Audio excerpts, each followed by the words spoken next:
I pledge allegiance to the flag of the United States of America and to the republic for which it stands, one nation, under God, indivisible, with liberty and justice for all.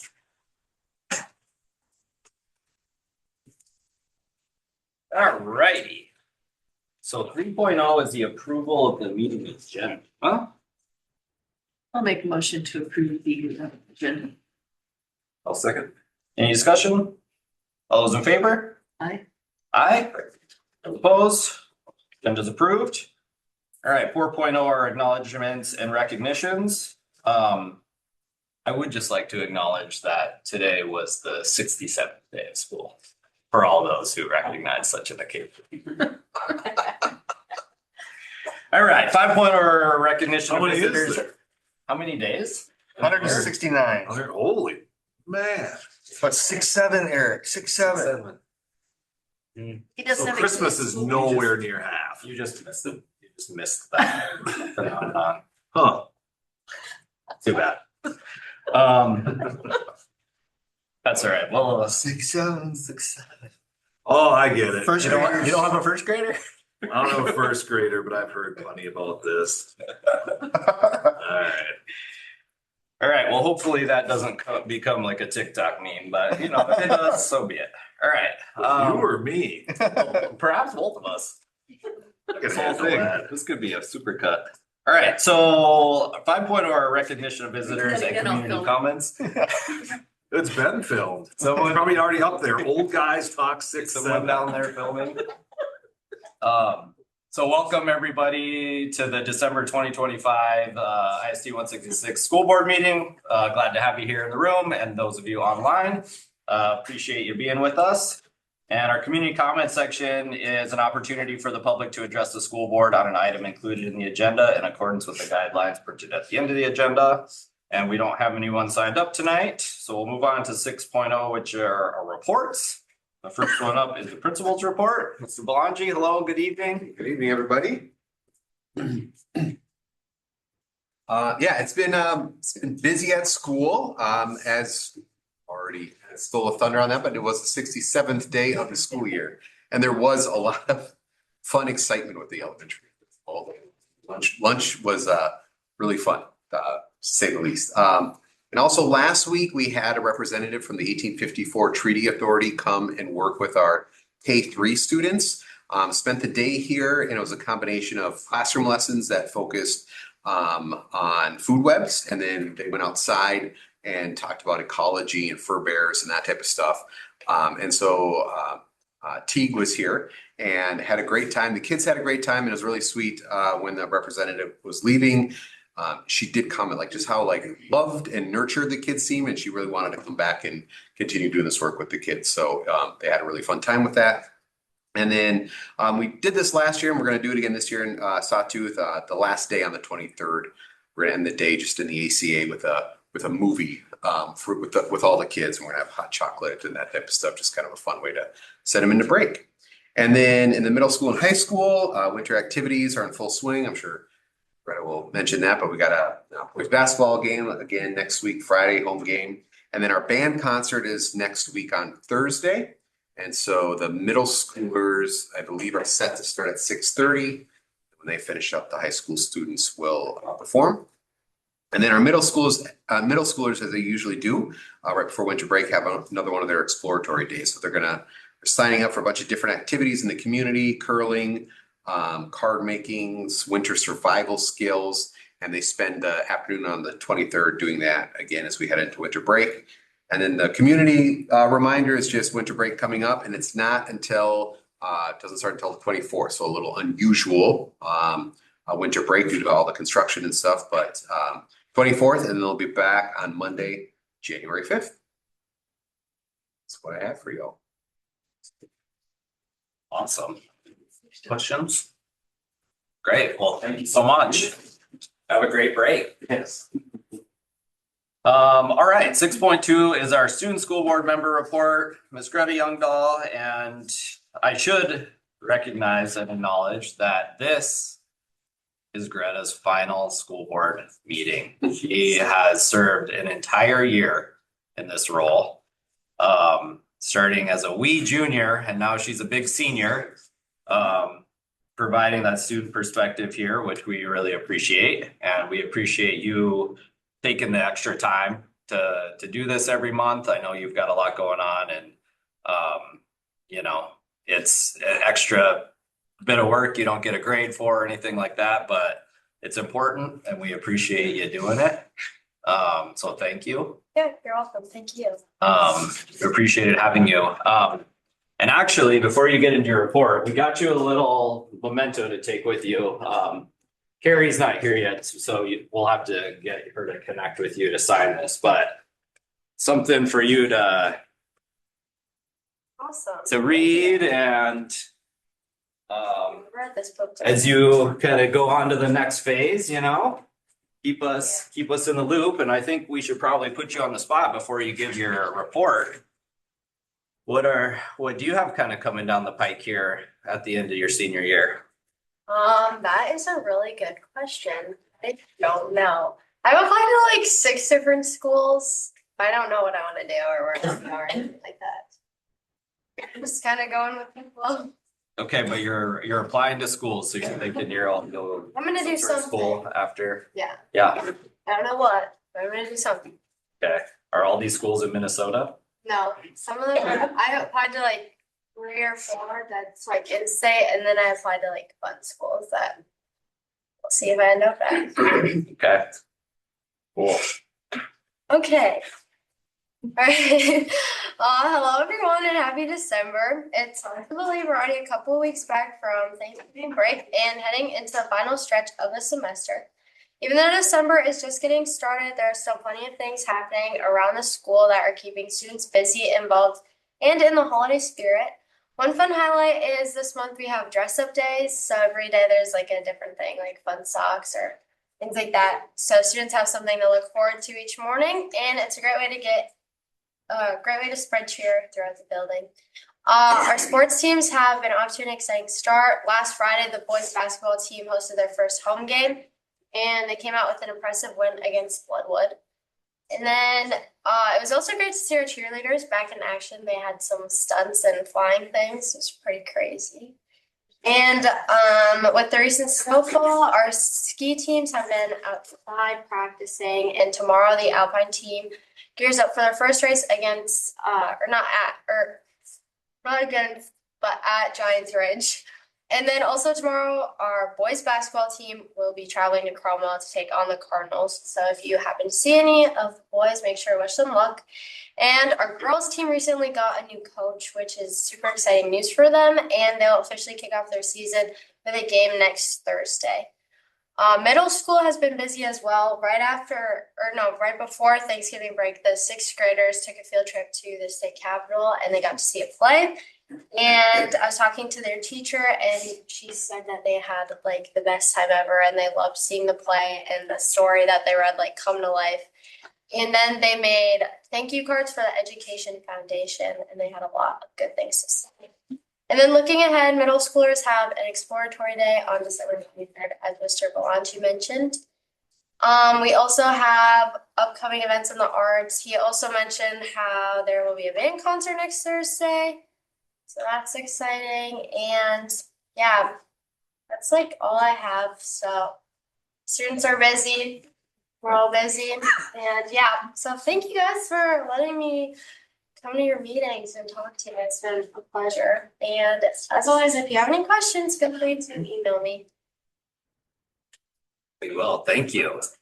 And keep working on those juniors to shake loose your successor. I have a few that I'm gonna interrogate tomorrow at schools. Okay, good.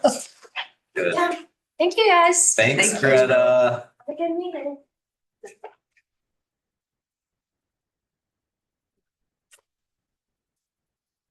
They're nice kid. For sure. Okay, 6.3 is our superintendent's report. Mr. Lindholm. Yeah, thank you, Mr. Chair.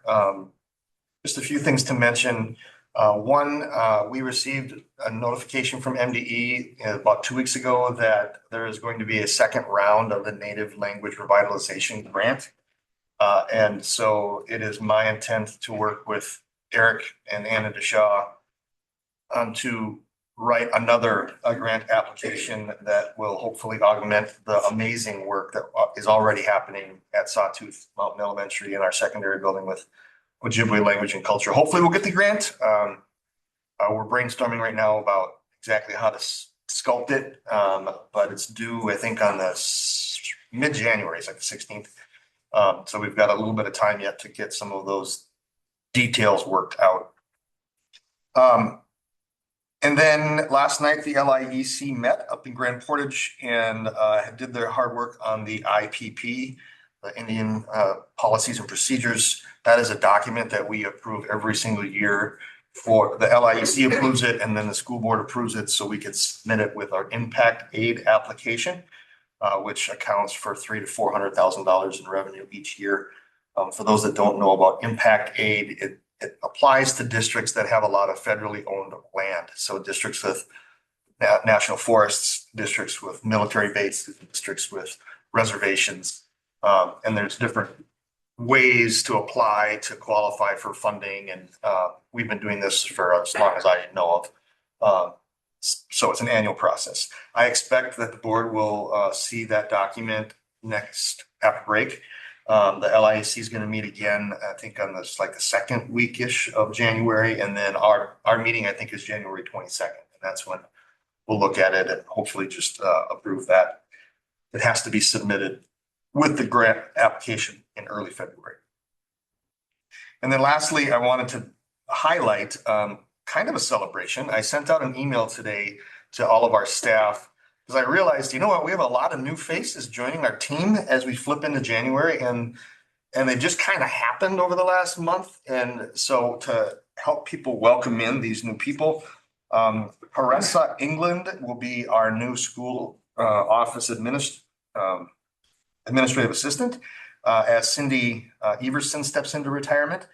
And so she's been hired. She's going to be here on the 16th and do some touring and meet and greet.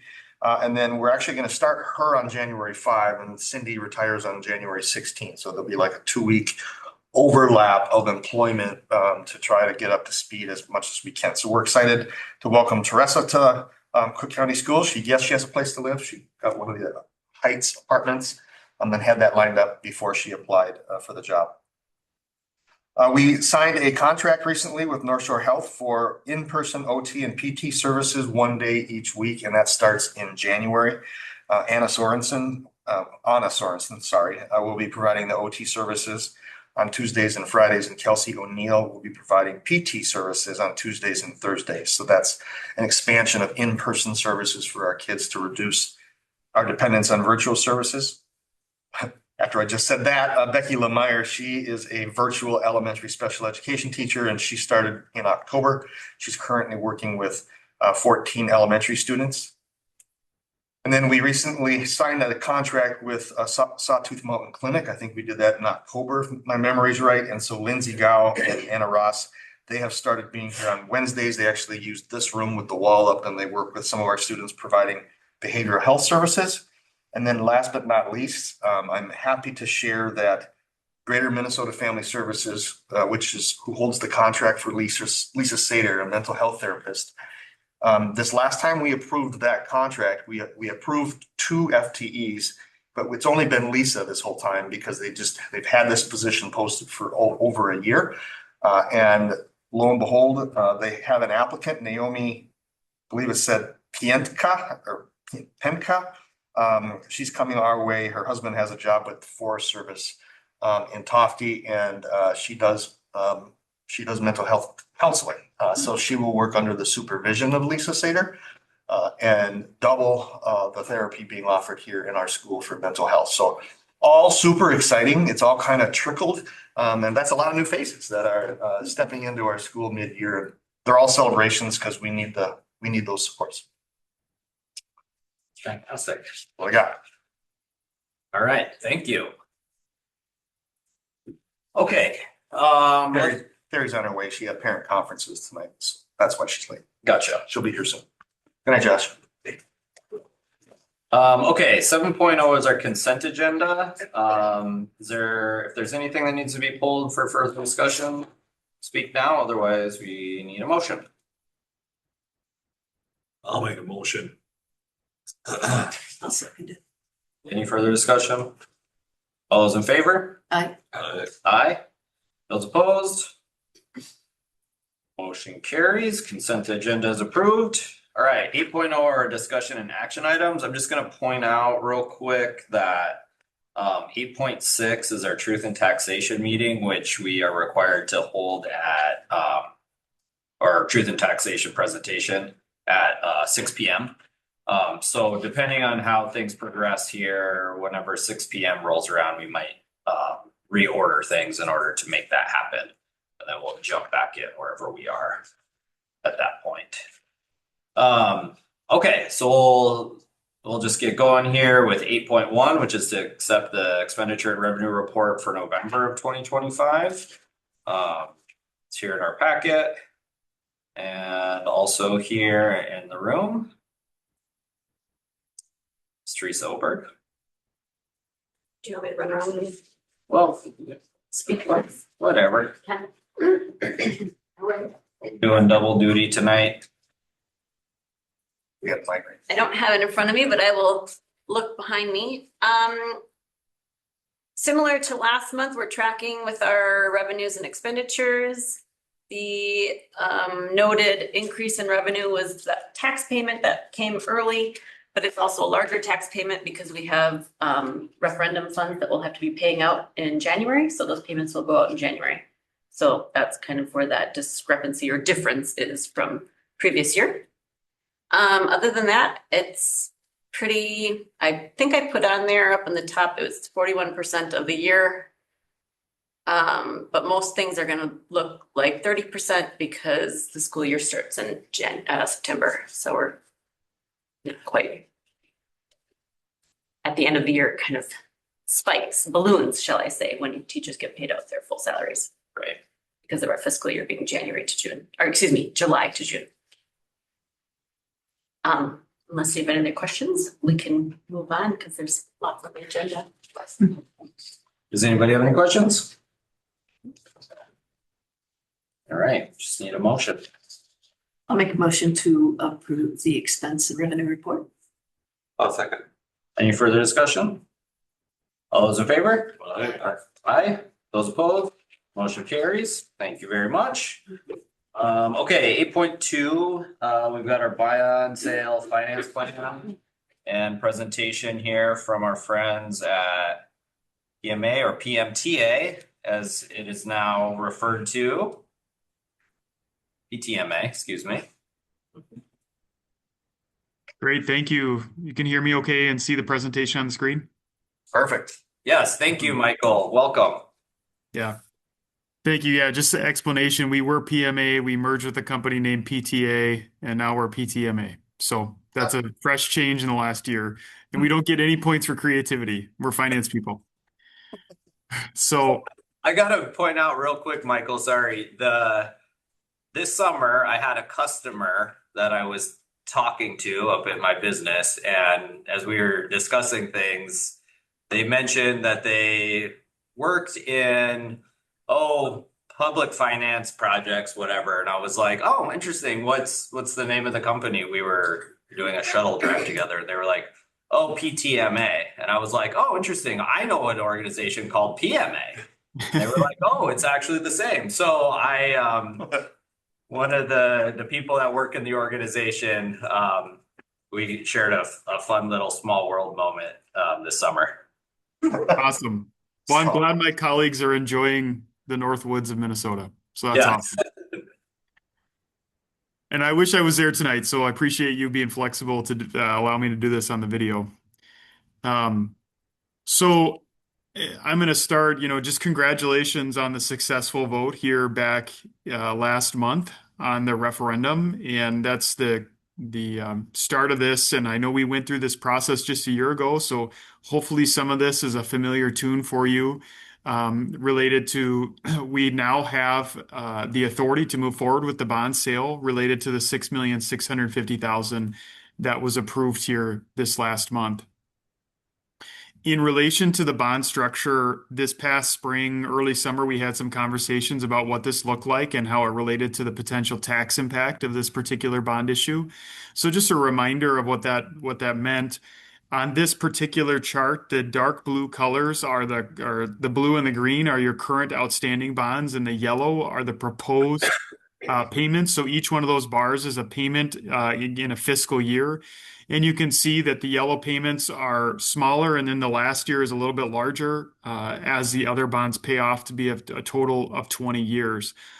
Also, and you'll hear more about this later in your truth and taxation, but you see last year when we sold the bonds, we did a little bit better than we had expected. So there was a reduction in that dark blue payment from fiscal 26 to 27, which is partially offsetting the increase related to this new bond issue.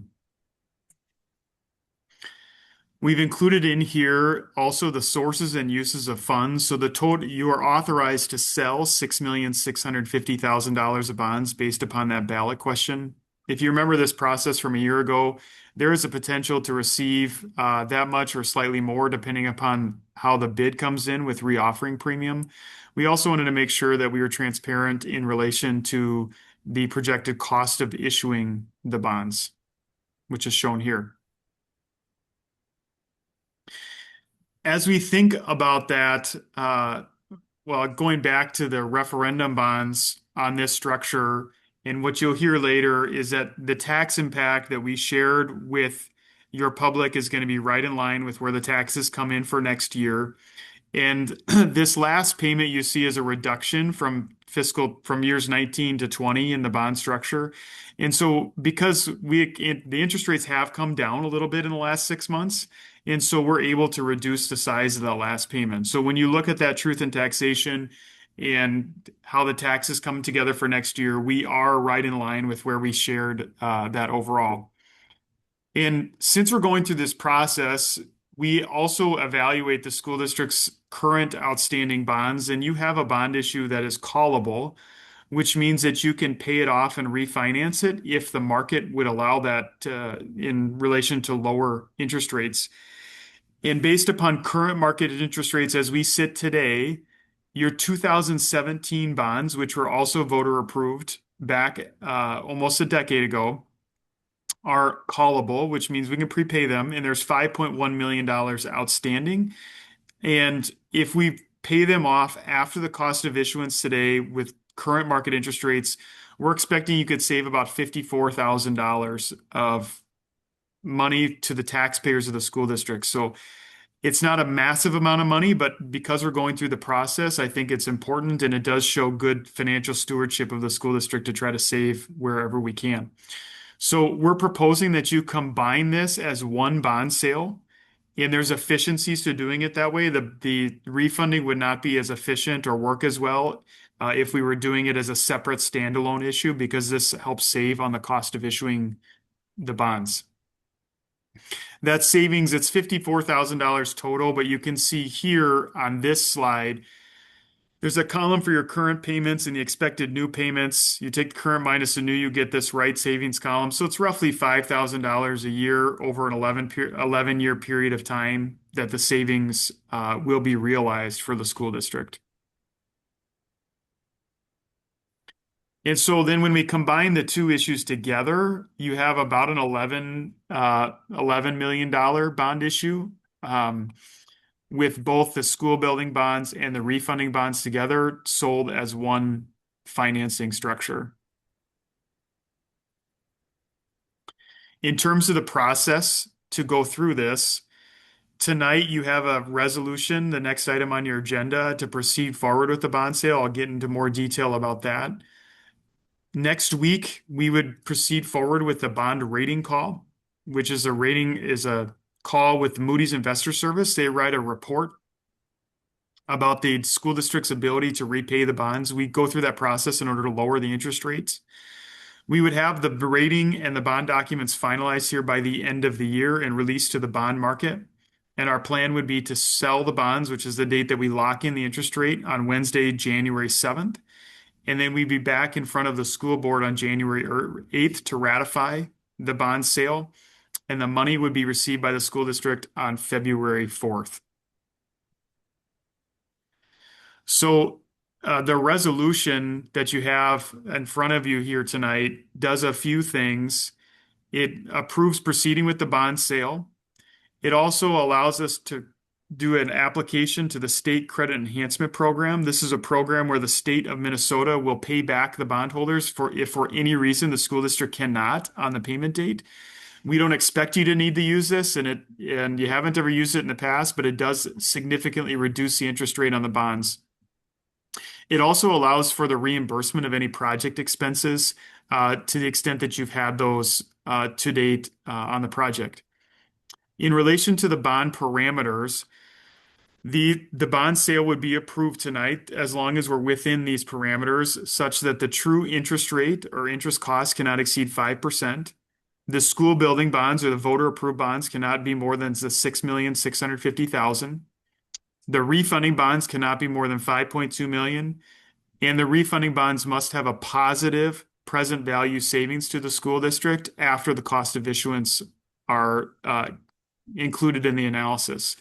And then the resolution authority would expire on June 30th of 2026.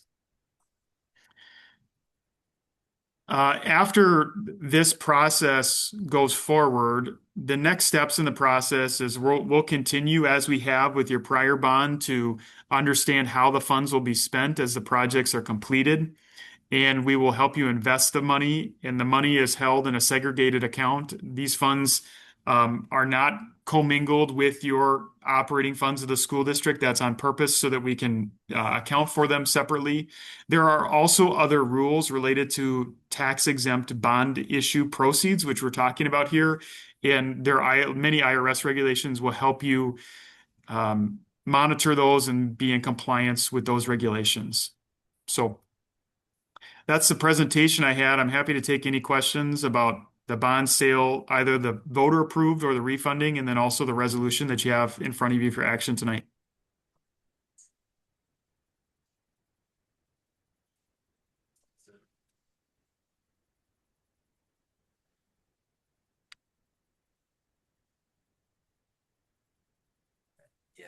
Okay. So they matured to the point where we can call them Yep.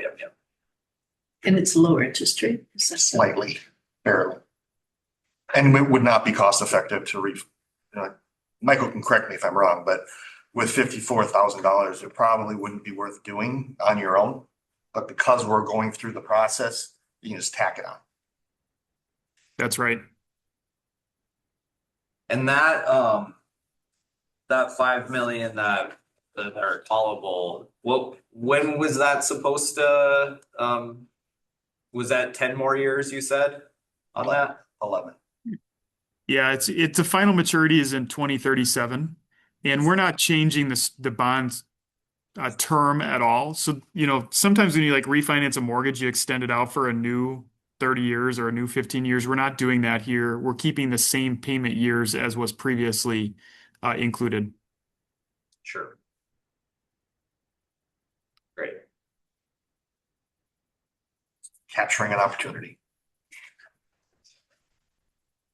Well, thanks for identifying that opportunity and suggesting it. Like you said, 55,000 isn't like the most money in the world, but it's a salary for a year, so we'll take it. That's great. And this saves the taxpayers that money. For sure. It doesn't add money to our general fund. If that makes sense. Right. It's gonna lower the payment. Yep. By the taxpayers. Yep. Yeah. Okay, well, any other questions for Michael? Otherwise, 8.3. let me see, 8.3, yeah. So, so we'll move on to hang tight, Michael, but yeah, we'll move on to 8.3, which is the resolution approving the general obligation school building bonds series 2026A. Which is in the packet.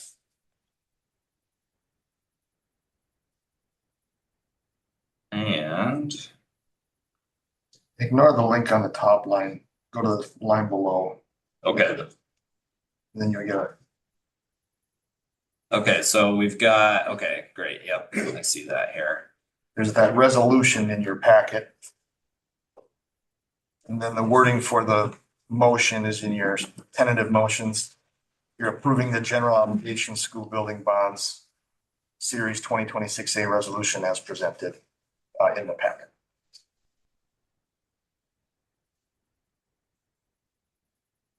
I'll make that motion.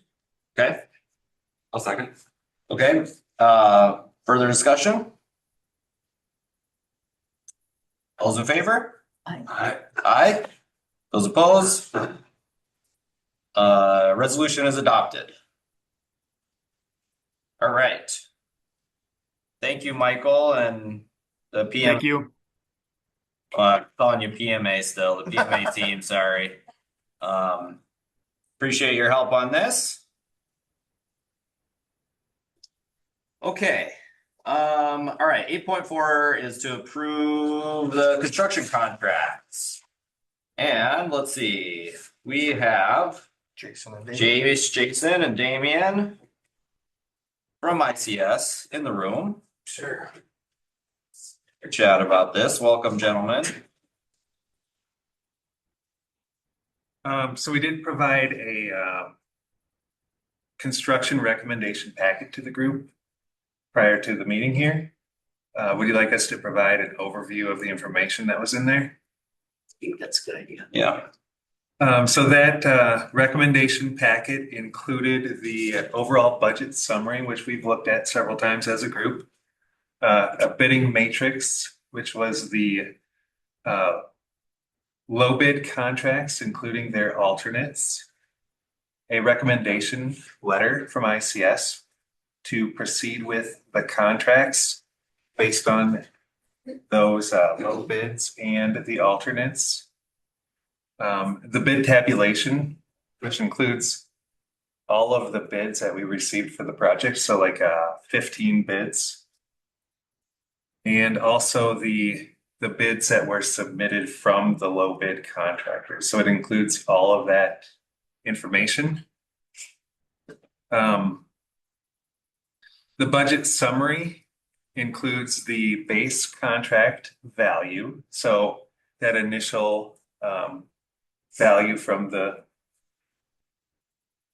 bidding. It also includes all of the adjustments we've discussed to the budget. So the bid alternates, construction efficiency, the outdoor learning, contingency, interest, and also the rebates. And it does also include the value engineering. So there is approximately $1.1 million of value engineering. The value engineering process would take place after the construction contracts are awarded. And that would be to align the construction costs to the budget. So we are recommending to proceed with construction contracts based on that the bid value that we've received. So, in the POC meeting, I just have to say, this was very confusing to me. So I don't know if you guys just understood what he just said, but it took me a while to kind of wrap my head around it. So our bids came in higher than we anticipated, but they're the lowest bids. And we have to either accept these bids or go out to bid again, which creates a lot of risk. So we have to accept these bids, and then once we accept them, then we can go back and say, we're taking this thing out, or we're changing this material, or we're doing something that cuts that budget. But if we were to try to do that now, because they've already bid, we would have to start the process over again. So makes sense to explain that correctly? Yeah, so state bid law doesn't allow us to negotiate prior to contract. So we receive bids in a public format. The bids are there, we have the numbers, we validate that they're good companies, we validate that their numbers solid. And then we make a recommendation to either award or not award the bid. And one, we can have conversations about, you know, we work with the consultants and we work with the low bidders, right? We talk to them and, you know, look for ideas and, you know, what things can we work on to help us get our budget in line with the cost. But we cannot actually put anything, you know, do anything until we're contractual. But once we're contractual, then we can send out. So on the backside of this right now, we're working on our first proposal request that encapsulates a lot of the changes we've talked about. So once we're contracted, we will then send out a proposal request. That'll be reviewed by our group prior to. We'll send it out and then we will get that pricing back and work with those contractors. So basically, there were built-in alternates that they bid on. And now, once we accept the bids, you can propose other alternate ideas, but you can't propose that until, by right, that's just. Correct. That's unfortunately, that's the way we gotta conduct the business because of the state bid law. Unless, like Rena was saying, unless we were to reject the bids and redo the process with those new changes to bring the total budget down, we're just at the risk of bids coming in not where we want them to be, right? They could be higher or whatever, People didn't bid again. or people don't bid or whatever, yeah, so. Right. And we, you know, we kind of have spent a fair amount of time on this and, we've been able to, there's certainly some value engineering things and some little modifications to the original plan as bid. But between that process and kind of some refining of the numbers and like work that ICS has done, I think we've been able to like largely maintain the project integrity through this process, and get those things in line. And you know, I think obviously the uncertain part is, you know, after we issue the contracts, going back and making sure that, you know, our evaluation of those value engineering is something that, you know, they agree with and we can kind of make it align. But I'm feeling better about it now than I was originally after the bids came back higher, you know, in terms of the project, you know, forging ahead and being, you know, what we're expecting out of it. So for what it's worth. And the value engineering will get reviewed again as a group. Sure. Yeah, so when we do propose those, the change order to bring the budget into alignment with the construction costs, all of those individual items will be reviewed. Great.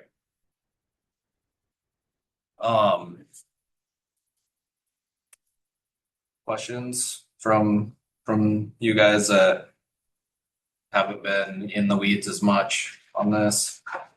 I would just point out that in your tentative motions, it's scripted very intentionally to say approve the bids as presented and commence with contract execution and value engineering to align cost with the budget.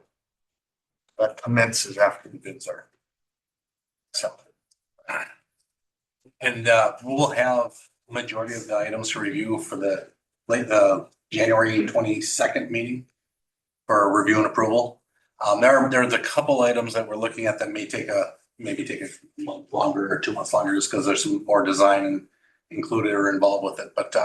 But we'll be working together as a team to make sure that this project aligns with keeping the scope intact as much as possible and provide the best project we can for staff and students.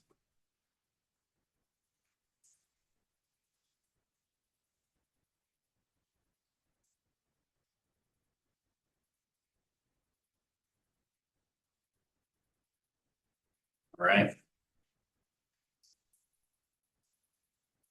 So when you want to make the motion as Chris instructed us to?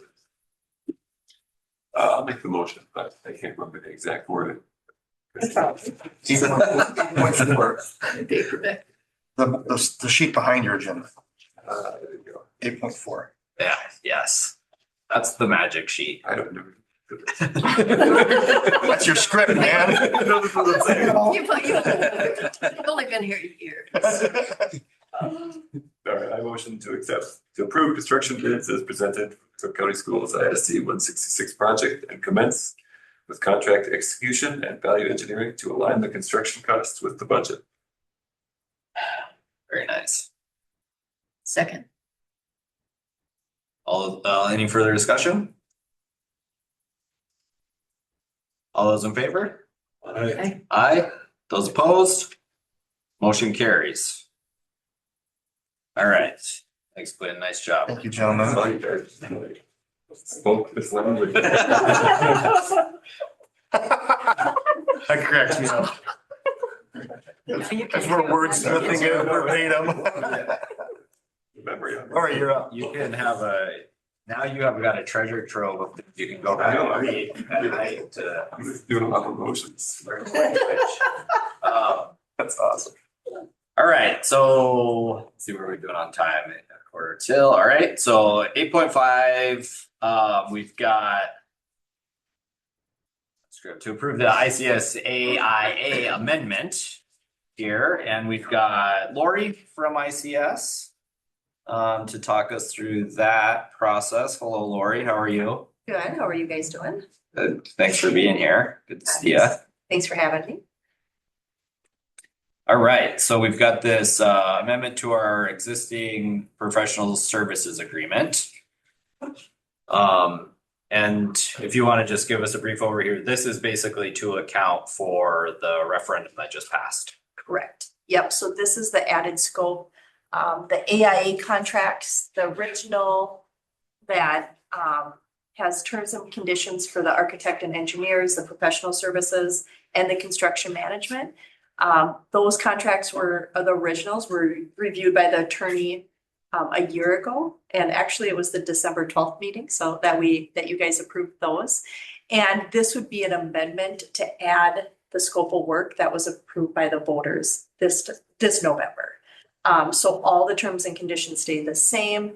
And in that, those original contracts, they talk about if there is added scope, we would get approval from the board before any of that work would be designed or moving into the next phase of design and construction. So same services, we have the same team that would be doing the design. And then utilizing the POC or the POC group also to continue to do the user groups and the design process that we talked about at the last meeting. So this states what is in that scope of work that was outlined in November of 25's referendum. It also states the adjustment to the timeline, which it doesn't adjust that original timeline, but just we'd start construction, we're anticipating in the spring of 27 and then finalize it the fall of 27. So that just outlines that so you guys understand that this added scope isn't anticipating to push the project into another summer. We can do it within the project timeline that we currently are on.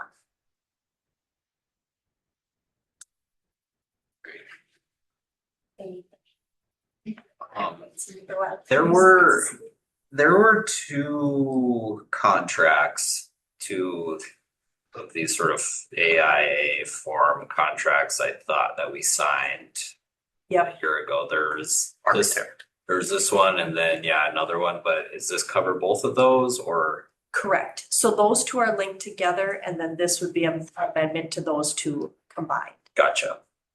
Okay. Okay.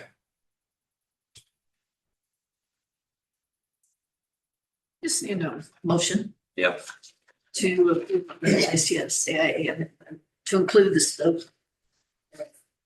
The last stuff that was approved. Didn't appear it looked like. To approve. No. So I'll make a motion After- to approve the ICS AIA amendment as presented. Beautiful. Hit second. All I right. thought I was doing that, but that's. Any further discussion? All those in favor? Aye. Aye. Those opposed? Motion carries. Okay, thank you. Thank you, Jerry. Or Lori. All right, so it's not quite 6 o'clock, so let's move on to cover some of the other items here. So we have 8.8. 8.8. So we've got 8.8, which is to accept donations for 2025. We got a resolution accept donations. Thank you. If you guys are okay with that? Here we go. Oh, yeah, for sure. Thanks for, unless you want to stay for the truth and taxation meeting. Thanks, guys. Appreciate you being here. Okay. So we've got our resolution accepting donations for December of 2025 here in the packet. Got 3 donations, A large basketball. large basketball donation. We continue to get an outpouring of support each month. It is remarkable, actually. No, this is great. I'll make a motion to accept the donations with gratitude, yeah, to those donating to our students. I'll second. Any further discussion? All those in favor? Aye. Those opposed? Resolution is adopted. Okay, We got a little bit of a recess here. we got 9-minute quick recess. I thought I read in an email it was gonna be like 2.5 hours. I mean, I'm grateful it isn't, but. I said prepare for 2 hours because we have to have this presentation in there. And if people showed up at a truth and taxation and had questions, I mean, that can Just go wait. for- Well, they still could. So we're taking a break. Yeah, we're gonna take a break and we'll reconvene at 5:58. If you were watching the agenda and thinking that it was changing while we were going through the last discussion, it was, and I apologize. I have like new technology here and somehow I was like copying and pasting and I think it's correct now. There we go. I think I got it I right. swear I'm opening the exact same document I just opened, but It was me clicking. I was like, oh, I think we did that. I thought I was losing my mind, so I No, appreciate it it, but that was- wasn't. It was me being dumb. I saw you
O'clock. Yep. Okay, 6 o'clock. We are back from our recess and we are here to convene our Cook County Schools Truth and Taxation meeting for 2025 going into 2026 here.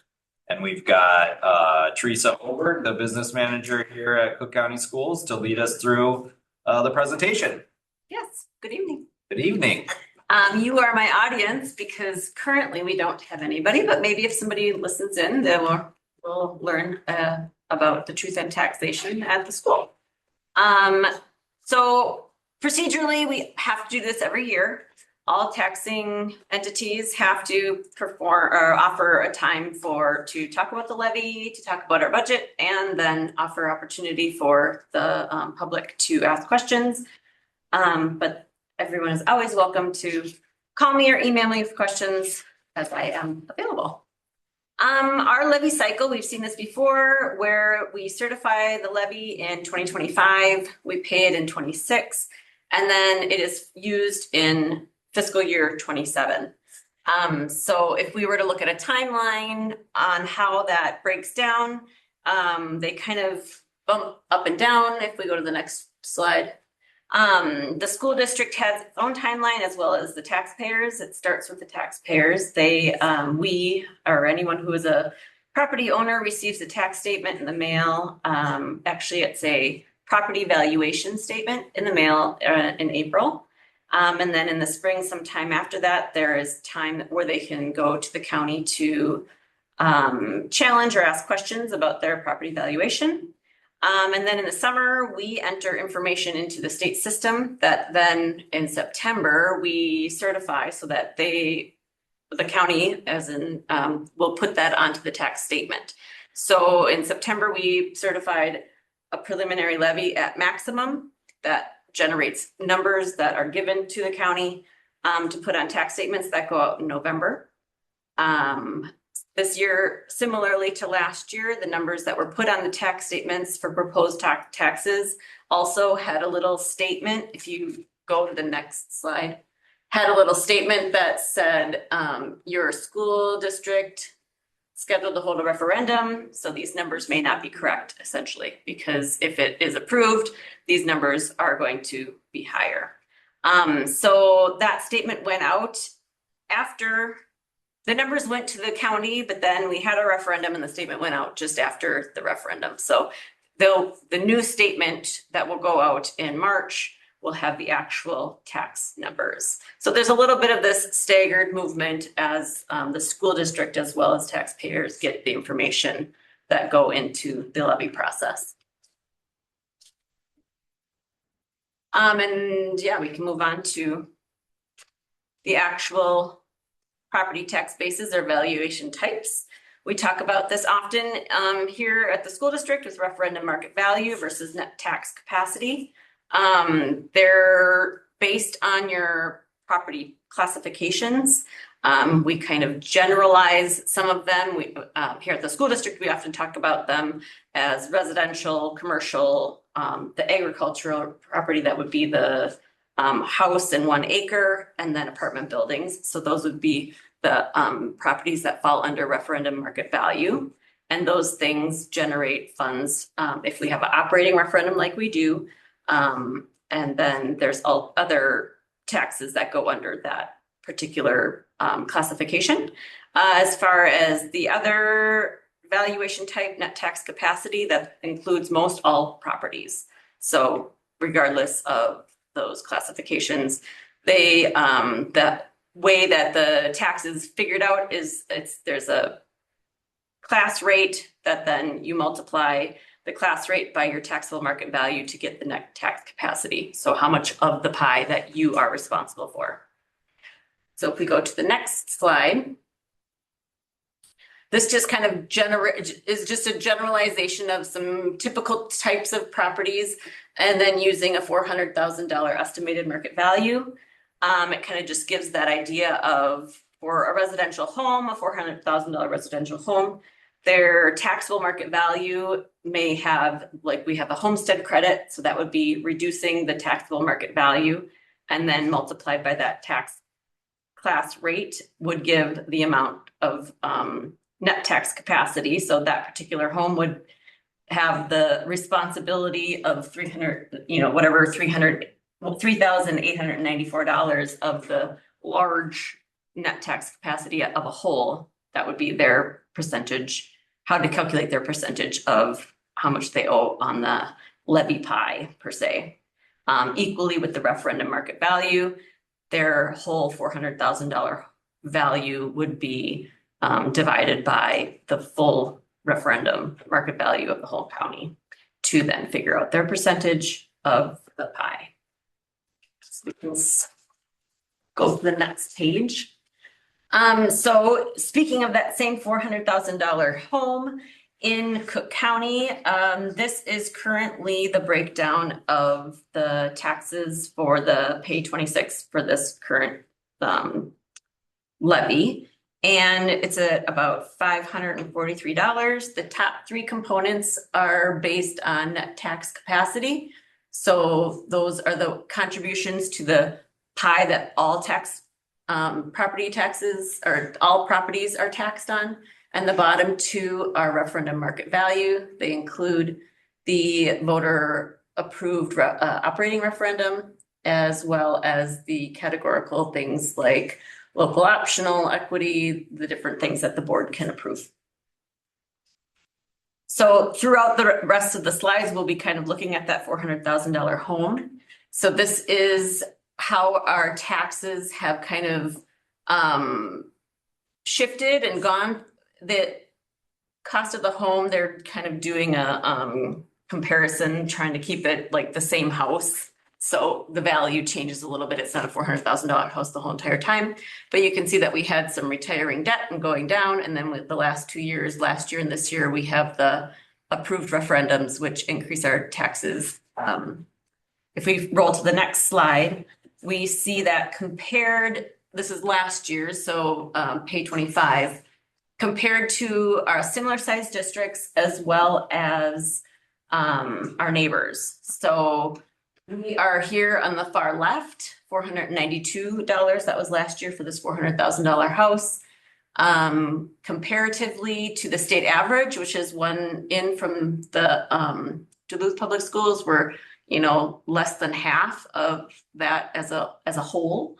And you can see the same coloring. So the two blue, so if a dark blue and a light blue, those are all based on referendum market value, and the top portions are net tax capacity. So you can see that Cook County, Ely, Rockridge, and Duluth all have operating referendums.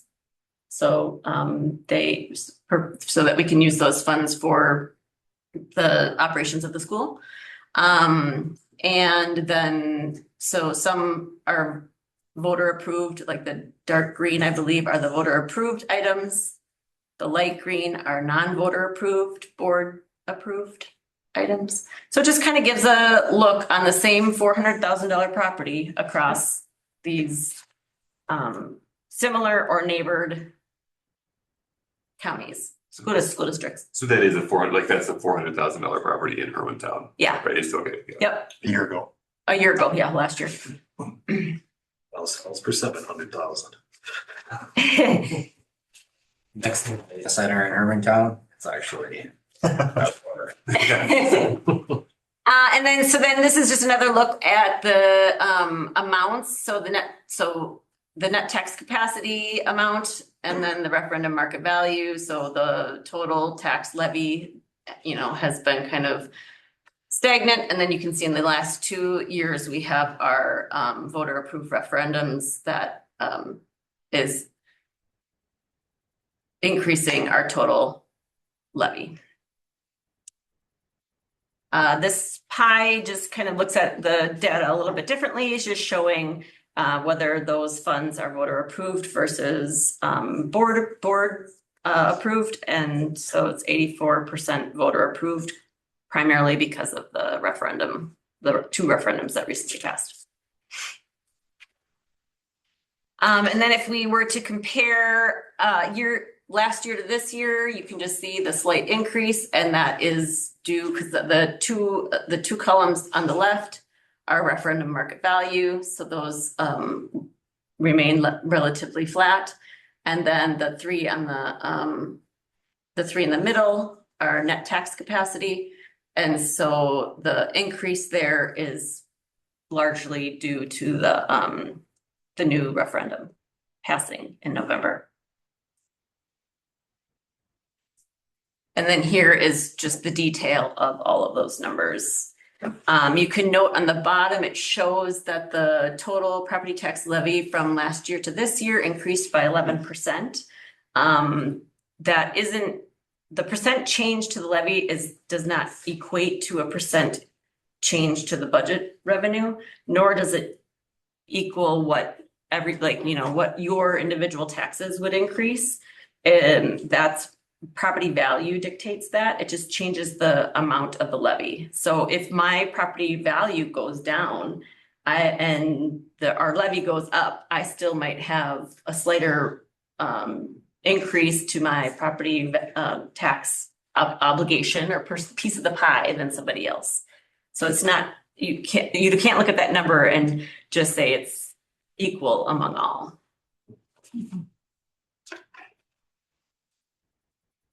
And now as we lay the current levy proposal over the budget that we're working on, the levy is almost 30% of our total revenues.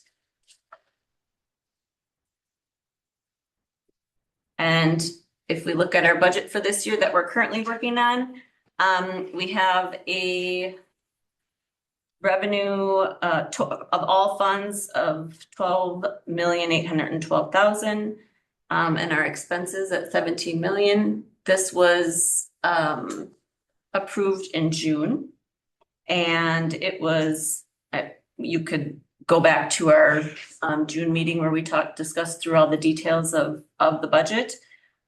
We do have a deficit spend of about $211,000. And that's mostly due to purchases of technology and buses.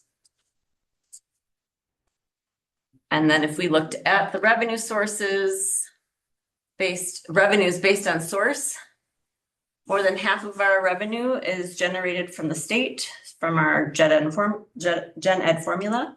The levy is included in the local source on the bottom green portion. It's also includes other delinquent taxes and taconite revenues that are that come through the county. Federal funds include title funds, special ed funds, lunch program, and impact aid, as Mr. Lindholm was discussing earlier. And then the other category is donations, athletic fees, lunch purchases, community ed, things like that. And then equally, the breakdown on the expense side, typically when there's not the activity of the bond referendum projects, we would see 60 to 70% total expenses, salary and benefits. Because of that activity, it's currently kind of staging at more 45 to 50%. But ultimately, it's if you looked at only half the graph, it would be a very standard graph. But with that activity, we're going to see that for the next 2-3 years as we build out our projects. So for the board, it is the recommendation to certify the levy at $3,778,086.19. Would you like to round up for the fund, the hockey fund?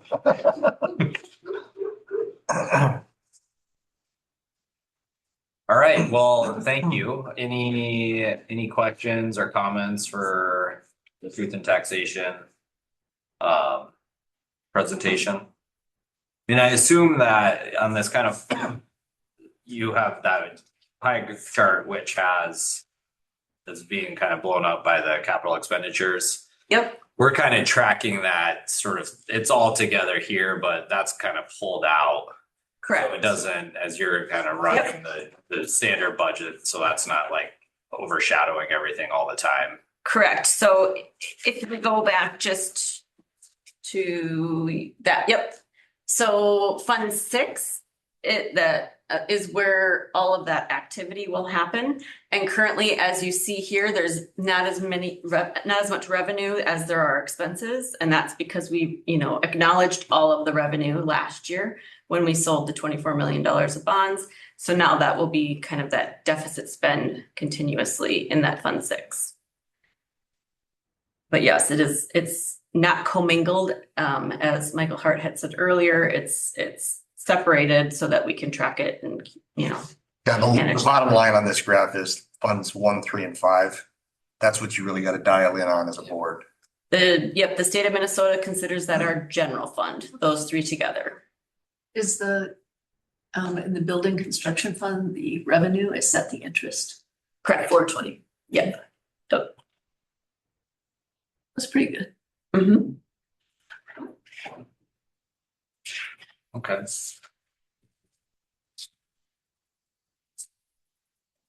All right, any other questions on this for our business manager? And one last, maybe you already answered this, I wasn't paying attention, but the deficit spending, the 211,000, that's coming from fund balance, correct? Or no? Fund balance or assigned funds, depending on, how it shakes out, but it's the reason for it is because of a bus purchase and technology purchases. Okay. So they were assigned. Right. Those are decisions we often make at the very end of the year when we're settling up. Do we pull it out of assigned? Do we pull it out of unassigned, depending on how numbers flow in a year? How much is a bus these days? 100 grand? Actually, it went way up. I think it was 160. Whew, Mm-hmm. It was about 30 grand more than it was a year ago. that's nuts. Yeah, it is nuts. But we're getting to a better place because for a while there was like buying 6 at a time or something crazy. So getting back to a more One or rotation. 2 a year, yeah. Right. So it's not as big of a blow, but Bulk pricing on buses. No. well, And a point of information, we actually just are buying a bus very cheap from Grand Portage. It was it's newer. It's only got like 38,000 miles on it, but it needed some fixing and it has a lift on it. So we needed a second. I wanted to have a second bus with a lift in case one breaks down. We do use one every day. Did you repo it just today? Cause they were over at Head Start. Yeah, like, just got loading up this bus. I'm like, what the hell is going on? They were loaded up to bring it down to Duluth and then they're gonna get it running again and then we'll have it back. Probably just in time to need it because we have a need coming in the next couple weeks. That solves a mystery of my day. It was just a ruckus over there. Blame Tom. Came out of the house and I'm like, what is going on over there? Yes. It is amazing how expensive they are when you consider they're not like trimmed out like with luxury. They're not like Well, it's not luxury. like a camper. You know what I mean? It's a box with a motor and there's a little more And to it, those but plastic seats that we but it's had when we were not- kids. Oh, seatbelts. You know, Airbags. our fire chief, and not to really distracting, our fire chief went to an extrication class about cutting open buses. yeah. And there was a section on tour buses and there's a section on school buses. And the first section on tour buses was, doesn't matter if a tour bus tips over and blows to pieces, there's nothing left. And the school bus was, doesn't matter because it'll tip over and you can't cut it anyway, Yeah. because they're just indestructible. So Yeah. it's a different, I think it's a different amount of expense. That's fascinating. Yeah. It's practically armored. Practically armored. Yeah. That's a true statement. Cool. The motion is scripted in your tentative motions. Looks like a Quinn. I'm ready for it. I want to use this page. I motion to certify the payable 2026 levy at $3,778,086.19. I'll second. Any further discussion? All those in favor? Aye. Aye. Those opposed? Motion carries. I'll make a motion to adjourn. So moved. We're adjourned. 6:19. 6:19. Okay, Larry, can I guess? I also got, whether I read it